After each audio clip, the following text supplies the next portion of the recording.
ಕನ್ನಡ ನಾಡು, ಇದು ಕನ್ನಡಿಗರ ನಾಡಿ ಮಿಡಿತ. ನೆಕ್ಸ್ಟ್ ಸೊ ಇದು SSLC ಫಲಿತಾಂಶಕ್ಕೆ ಏನೆಲ್ಲ ಕ್ರಮ ಕೈಗೊಳ್ತಾರೆ ಈ ವರ್ಷ ಅನ್ನೋದು ಸರ್.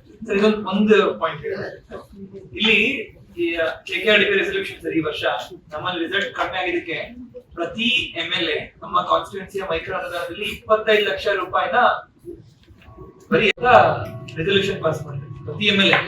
ಸೊ ನಮ್ಮ ಬಳ್ಳಾರಿ ಜಿಲ್ಲೆನಲ್ಲಿ 5 ಜನ MLAs ಇದ್ದಾರೆ. 1.25 crores only SSLC result improve ಮಾಡಕ್ಕೆ ಅಂತ. ಅಂಡ್ ನಮ್ಮ ಇನ್ಸಿಸ್ಟೆನ್ಸ್ ಏನಂದ್ರೆ ಇದನ್ನ ಪ್ರಿಂಟ್ ಮಾಡಕ್ಕೆ, ಮಟೀರಿಯಲ್ಸ್ ಪ್ರಿಂಟ್ ಮಾಡಕ್ಕೆ, ಯಾಕಂದ್ರೆ they can go for NEET CET ಇದಕ್ಕೆಲ್ಲ ಹೆಲ್ಪ್ ಆಗುತ್ತೆ.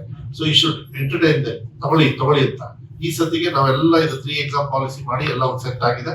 ನೆಕ್ಸ್ಟ್ ಇಯರ್ಗೆ ಮ್ಯಾಕ್ಸಿಮಮ್ ಕಳಿಸಿ. ಸರ್ಕಾರಿ ಶಾಲೆಯಲ್ಲಿ ಓದಿರೋರು ಇಂಜಿನಿಯರ್ ಡಾಕ್ಟರ್ ಆಗ್ಬಿಟ್ರೆ ಇನ್ನೇನ್ ಬೇಕು ಹೇಳಿ ನಮ್ಗೆ. CET ರಿಸಲ್ಟ್ ನ ಮುಂದೆ ಹಾಕ್ತದೆ ಒಂದು ವಾರ ಕಂಡು. ನಿಮ್ಮ ಯಾರು ಕೃಷ್ಣಮೂರ್ತಿ ಪ್ರಸನ್ನ ಯಾರು ಪ್ರಸನ್ನ ಅವ್ರಿಗೆ ರಿಕ್ವೆಸ್ಟ್ ಮಾಡಿ ಒಂದು ವಾರ ಮುಂದೆ ಹಾಕ್ತದೆ. ಇಂಪ್ರೂವ್ಮೆಂಟ್ ಮೋಸ್ಟ್ 300 ನನ್ನ ಪ್ರಕಾರ ಒಂದು 300-400 ಜನರು ಇಲ್ಲ ಸರ್. 200 ಚಿಲ್ಲರೆ ಇದೆ. ಅದ್ರೊಳಗೆ ಎಷ್ಟು ಜನರು ಇಂಪ್ರೂವ್ಮೆಂಟ್ ಮಾಡ್ಕೊಂಡ್ರು. ದಟ್ ಇಸ್ ಆಲ್ಸೋ ಅದು ಮಾಹಿತಿ ಅದನ್ನ ತಗೊಳ್ಳಿ. ಯಾಕೆ ಗೊತ್ತಾ, ಮಕ್ಕಳಿಗೆ ಚಾಲೆಂಜಿಂಗ್ ಇಂಪ್ರೂವ್ ಮಾಡ್ಕೋಬೇಕು ಅಂತ ಆಸೆ ಇದೆಯಲ್ಲ, ಆ ಛಲ ಇರ್ಬೇಕು. ಅವಾಗ ಏನಾಗುತ್ತೆ, ಟೀಚರ್ಸ್ ಅವರಿಗೆ ಸಪೋರ್ಟ್ ಮಾಡ್ತಾರೆ. ಮಕ್ಕಳು ನೀವೇ ಆಫೀಸರ್, ನಿಮ್ ಟೀಚರ್ಸ್, ನಿಮ್ ಮಿನಿಸ್ಟರ್, ನಿಮ್ಮ officers. So we are on the right track. So ಇದನ್ನ ಪುಷ್ ಮಾಡಿ ಬಿಡಬೇಡಿ. ಮಕ್ಕಳಿಗೆ ಎಕ್ಸಾಮ್ ಎಲ್ಲ ತಗೊಂಡು ಎಲ್ಲ ಮಾಡಿ. ಎಕ್ಸಾಮ್ ತಗೊಳ್ಳೋದಕ್ಕೆ ಲಾಸ್ಟ್ ಡೇಟ್ ಮುಗಿದು ಇನ್ನೊಂದು 51 ಜನರು 625ಗೆ 625 ತಗೊಂಡ್ರಿ.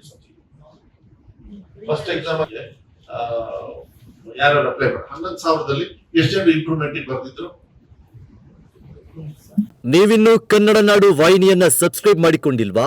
ಹಾಗಾದರೆ ಈಗಲೇ ಸಬ್ಸ್ಕ್ರೈಬ್ ಮಾಡಿ, ಪಕ್ಕದಲ್ಲಿ ಕಾಣುವ ಬೆಲ್ ಐಕಾನ್ನ ಕ್ಲಿಕ್ ಮಾಡಿ ನೋಟಿಫಿಕೇಶನ್ ಪಡೆಯಿರಿ.